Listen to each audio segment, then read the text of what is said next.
My 26 male, wife 27 female, cheated, but my family are taking her side and making things harder for me. Please accept my apologies if this has become too long. I endeavored to write about events that happened to me over the course of 3 months, and since I am not fluent in English, there are a significant number of faults in the final test product. We almost grew up together. Our parents were excellent friends, and we lived in the same building as one another. In my childhood, I despised her for being consistently better than me, and I felt she received more attention from my parents than I did. They only hosted a celebration for her since she was ranked second in the country, whereas I was only in the top 50, despite the fact that we were both accepted to the premier institution in our country. But she was the one who cared about me more than anybody else. She confessed to me when I was 17 years old, and we were married when I was 23 years old. It was 3 years ago today.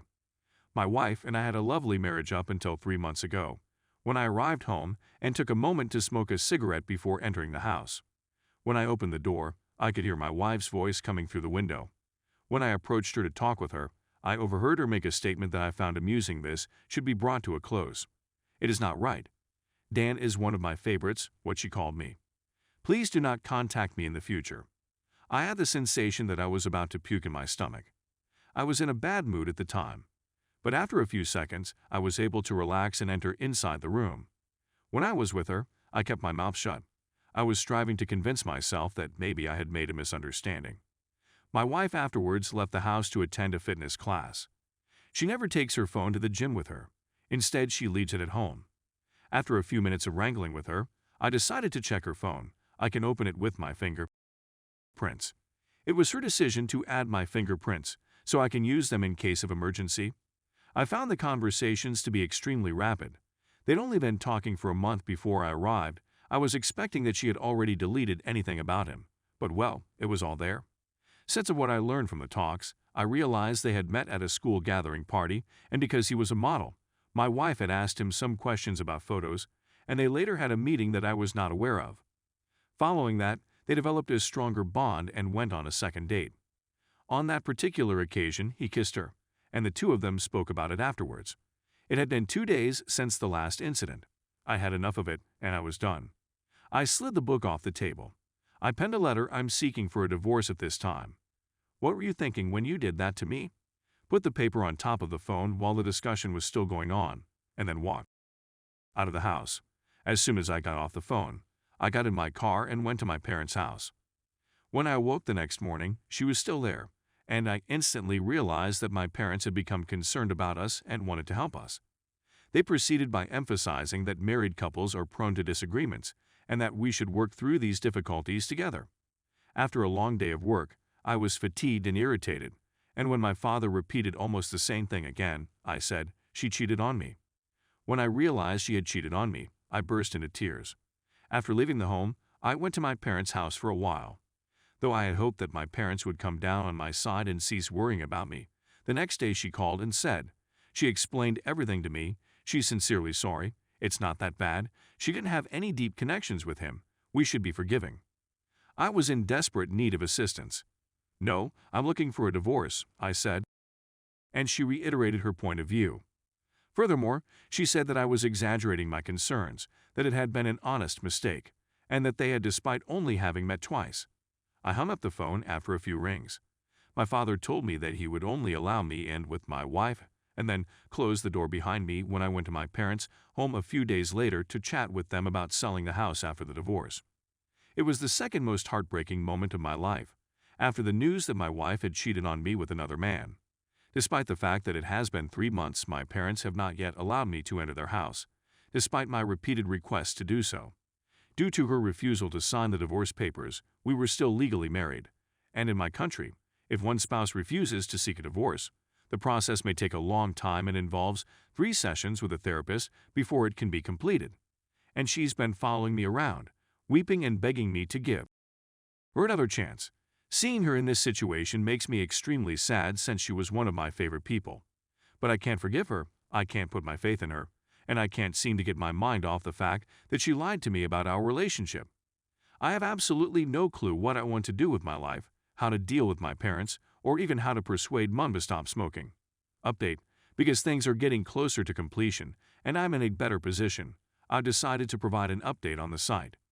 I reflected on a number of the comments, especially those that were directed towards my parents. We received a message from her and sent it to one of our friends around 20 days ago. If I met her and listened to her comments, she said she'd sign the forms. I didn't communicate with her since I was using a new SIM card and didn't check my social media applications. We eventually got to meet.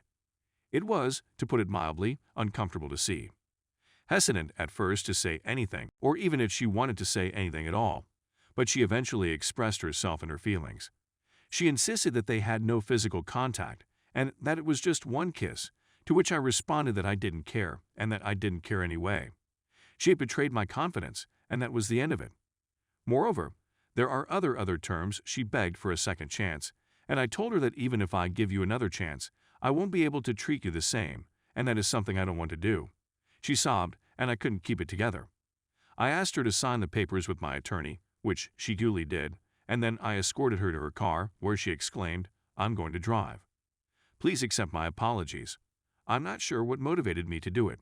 I was nuts, but I still adore you more than anything else in the whole world. I wanted to tell you that if you really cared about me, you would not have done this, but I refrained myself from saying anything. I can't deny that I'm still attached to her in some way.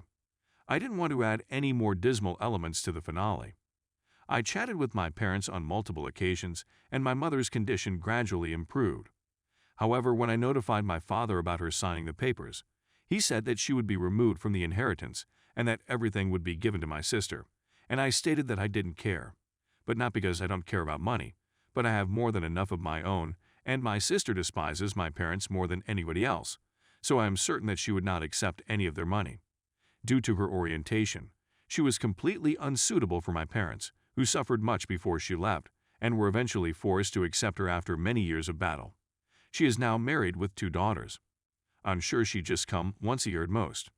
So, although I'm talking with my mother, my connection with my father is non-existent until he recognizes this truth, and this time I want him to declare he would support me going forward, and that he made a mistake in the past. I didn't want this to spread because of my personal reputation, which is essential in this situation, but it did. My buddy phoned me about a week ago, stating he was aware of the situation and was very sorry.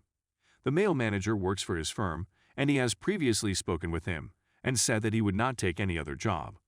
It's a tiny business, and he'll do all he can to avoid being accepted by other agencies. You may argue that it won't make you feel any better and that it's immoral, but what did he do? A few days later, the person returned to my office to apologize, which was apparent due to his work, but I refused. After a time, he became upset, furious, or whatever, and began disparaging me and my ex-wife. I hit him in the face, and the guards hauled him out. He won't be able to sue me because if he does and I tell the police about his connection with my ex-wife, he'll be in huge trouble. In our nation, it is considered a major crime with severe penalties. I don't want to seem to be proper in what I did. I know it was wrong, but at least I won't be thinking about why I didn't sue or otherwise punish him any longer. Please accept my apologies for the length of this post. I was really thinking about them again while writing, and it was undoubtedly one of the most difficult and heartbreaking periods of my life. Thank you for taking the time to read my story.